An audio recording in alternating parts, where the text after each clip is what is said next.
Nínú ọ̀sẹ̀ tí a wà nínú ẹ̀ yìí, ìlànà àti awuyewuye ńlá máa sọ àti iléeṣẹ́ ààrẹ sì ni awuyewuye ọ̀hún ló máa ti dìde nígbà tí iléeṣẹ́ ààrẹ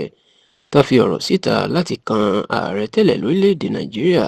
tó ṣèjọba orílẹ̀‐èdè yìí láàrin ọdún 2010 sọdún 2015 ìyẹn ọ̀mọ̀wé Goodluck Ebele Jonathan tí wọ́n fi ọ̀rọ̀ síta wípé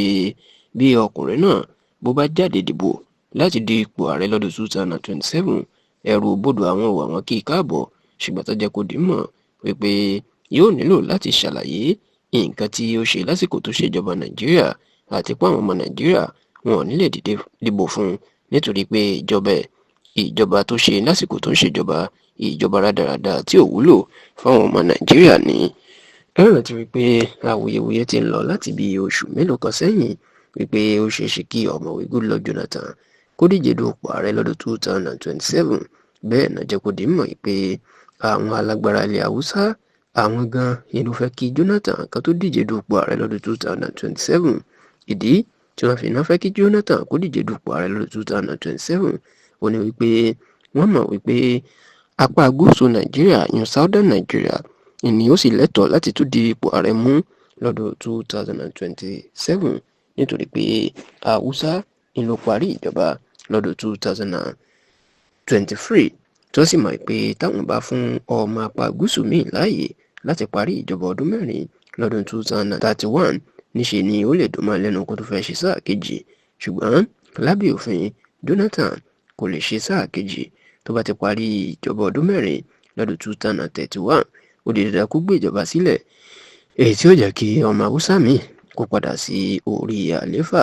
Ìdí èyí gan la gbé kó jẹ́ kí wọ́n máa bá Jonathan sọ̀rọ̀ láti díje dupò ààrẹ tí Jonathan náà tóun náà sì ti ń sá kiri tó ti ń ṣèpàdé kiri láti fọ̀rọ̀ lọ àwọn èèyàn lórí bí yóò ṣe díje du ipò ààrẹ lọ́dún 2027.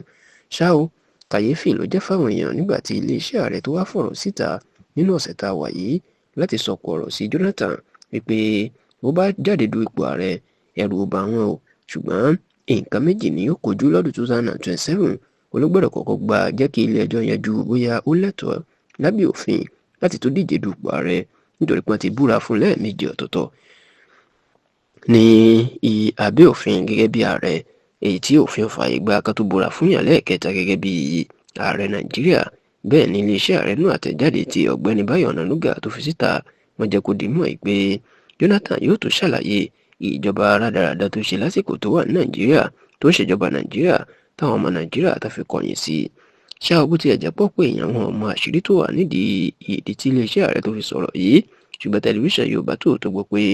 àṣírí tú sí Tinubu lọ́wọ́ páwọn alágbára Nàìjíríà kan pàápàá lókè ọ̀yà pàápàá àwọn ajagunfẹ̀yìntì Jonathan ìní gbogbo wọn fẹ́ panupọ̀ fà kalẹ̀ láti díje dupò ààrẹ báyìí. ìdí eléyìí láti